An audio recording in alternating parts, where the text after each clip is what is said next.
होगा कि सब मोह माया है, लेकिन सत्य तो यह है कि इस तरह के शब्दों का प्रयोग करने वाले ही माया से परिचित नहीं होते। असल में माया क्या है या माया किसे कहते हैं, यह बहुत कम ही लोग जानते हैं। हालांकि हमारे ग्रंथ हमें बताते हैं कि माया क्या है, लेकिन फिर भी लोगों ने उसके गलत मतलब ही निकाल पाए हैं। इसीलिए आज यह जानना और इसका प्रचार करना बेहद जरूरी है कि असलियत में माया क्या है। माया एक तरह से भ्रम है। माया भौतिक वस्तुएं हैं, पुत्र पुत्रियां, बैंक बैलेंस, जमीन जायदाद हैं, जिसे हम अपना मानते हैं, लेकिन वास्तविकता में सब ये माया है।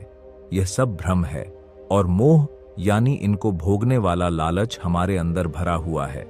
लेकिन इसका मतलब यह नहीं कि हमें इन सब का इस सांसारिक जीवन में त्याग कर देना चाहिए, बल्कि हमें समझना चाहिए कि यह भौतिक वस्तुएं और सुख सुविधाएं पल भर के लिए होती हैं। अगर यह हमसे छिन जाए तो हमें दुख नहीं होना चाहिए। यह तब होगा जब हम माया और मोह के बंधन को समझें और इसके पीछे न भागें।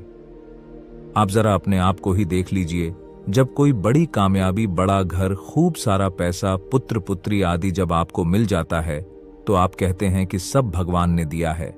लेकिन जब यही सब चीजें आपके पास नहीं रहती तो आप कहते हैं कि भगवान, ये तूने क्या किया, मुझसे क्या भूल हुई, मुझसे ये सब क्यों छीना।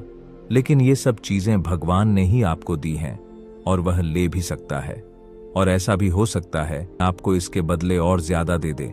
लेकिन आप नहीं मानेंगे। आप उस चीज की वजह से आप दुखी हो जाएंगे।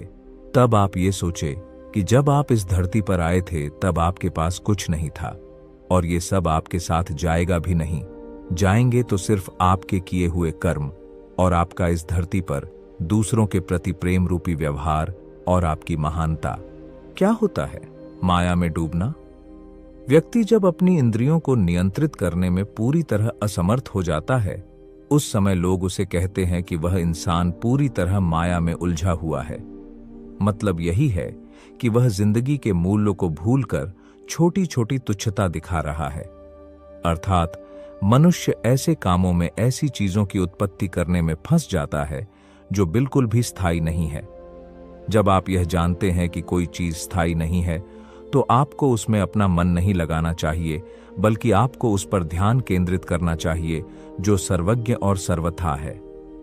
जरा सोचिए, आप इतने सालों से, बचपन से लेकर अभी तक वही काम करते आ रहे हैं जो बाकी सब कर रहे हैं।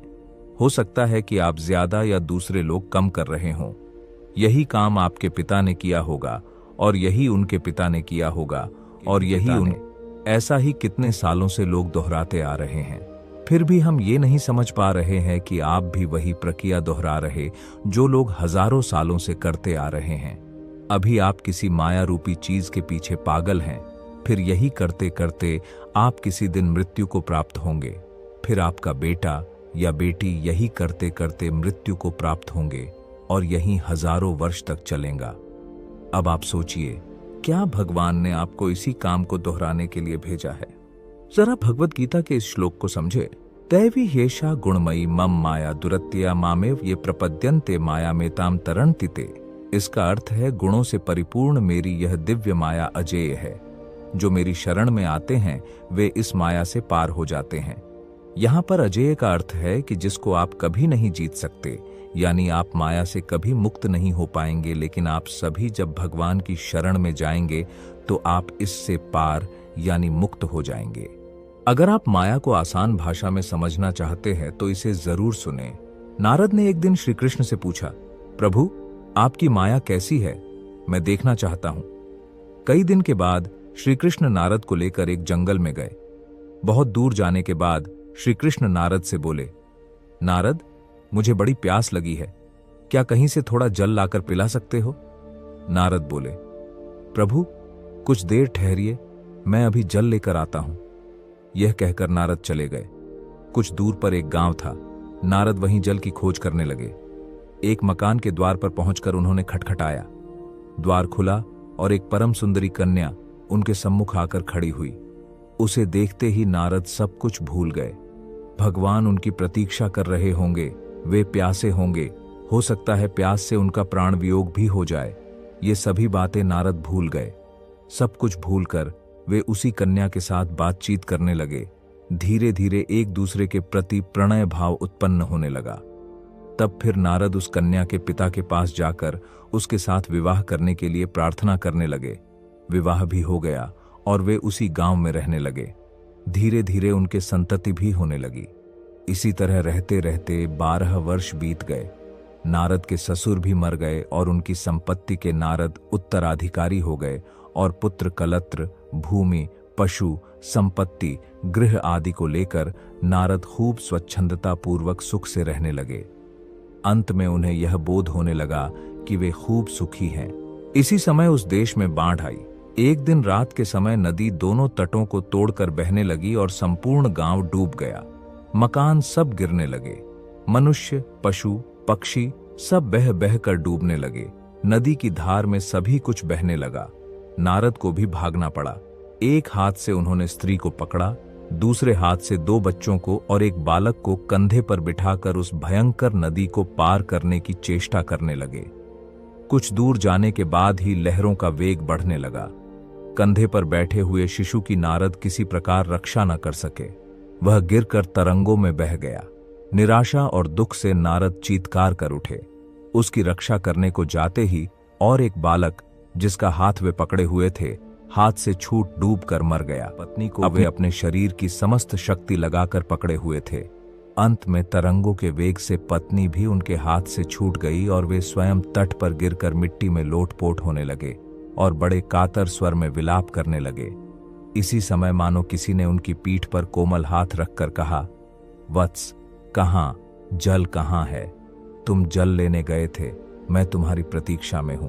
तुम्हें गए हुए आधा घंटा हुआ। आध घंटा।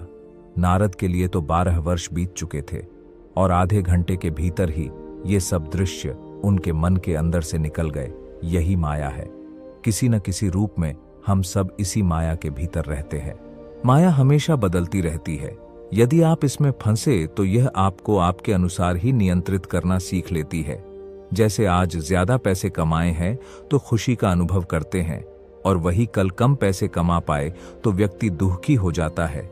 यह दर्शाता है कि आप माया के जाल में फंस चुके हैं, क्योंकि व्यक्ति को सिर्फ अपने कर्म से खुशी मिलनी चाहिए और अपने प्रयास करने चाहिए। चिंता करना भी स्वाभाविक है, पर सब कुछ होते हुए भी और की इच्छा रखने के लिए रोना तो दुर्भाग्य ही होगा। आपके जीवन की अस्थिरता का मुख्य कारण क्या है? आपको यह समझना बेहद जरूरी है, क्योंकि ऐसे कुछ तुच्छ कारण जो आपको प्रभावित करने में लगे हैं, वह माया में लिप्त होने के संकेत है। हमेशा बदलती हुई तमाम घटनाएं और आपके आसपास की चीजें ही माया हैं। स्थिरता तब आती है जब आप अपने अंदर किसी ऐसी चीज पर काम करते हैं जो बदल नहीं रही है, जो पूरे समय एक समान रहती है। इसे माया के जाल से बाहर निकलना कहा जाता है। यूं तो लोगों ने माया शब्द के जाने कितने ही अलग अलग अर्थ निकाले हैं, जिसमें से एक और प्रमुख अर्थ है कि माया जिसका कोई रूप है, लेकिन जब आप उसे पकड़ने की कोशिश करते हैं तो वह आपके हाथ में नहीं आती है। दुनिया में सब कुछ ऐसा ही है। आपको कोई चीज बड़ी सुंदर लगती है, आपको आकर्षित करती है, आप उसके लिए तड़पने लगते हैं, यहां तक कि यदि वह नहीं मिलती तो लोग आत्महत्या करते हैं। लेकिन सत्य इन सब से परे है। सत्य यह है कि माया बदलती रहती है, और जब आपको कोई ऐसी चीज मिल जाती है जिसे पाने के लिए आप बेहद जिज्ञासु थे, तो बाद में वही चीज आपको खराब लगने लगती है। आपकी नजरों में उसकी कीमत कम होने लगती है और धीरे धीरे आप देखते हैं कि आपकी नजरों में उसकी सुंदरता पूरी तरह खत्म हो गई। तो इस बात का निष्कर्ष यही है कि वह माया है जो आपको आकर्षित करने का काम करती है, आपसे दूर रहकर आपको विचलित करने का काम करती है, और यदि आप उसे गलती से हासिल भी कर लेते हैं तो वह अपना रूप बदलकर किसी और वस्तु में समाने लगती है और फिर आप उसके पीछे लग जाते हैं। जो कुछ भी आपको विचलित करता है, भले भी वह कोई चीज हो या इंसान, तो आपको यह समझना चाहिए कि यह माया है और इसका काम सिर्फ आपको आपके मूल लक्ष्य से भटकाना है। इसके अतिरिक्त माया आपको कोई संतुष्टि नहीं देगी। यदि आप ऐसा सोचते हैं कि कोई महंगी गाड़ी लेकर आप खुद को संतुष्ट महसूस करेंगे, तो यह आपकी सबसे बड़ी गलतफहमी है। इसी प्रकार यदि आप किसी महिला को पाना चाहते हैं और आपको लगता कि यदि वह महिला आपके जीवन में आई तो आपको संतुष्टि मिलेगी, तो यह भी माया है और आपकी सबसे बड़ी भूल है। हर वह चीज जो तुमको अपनी तरफ खींचती है, आकर्षित करती है, आपके मन में उसको पाने के भाव बनाती है, वह सब माया है। ना ही उस चीज से संतुष्टि मिलती है जिसके आकर्षण की तरफ आप भाग रहे होते हैं। वही तो माया है।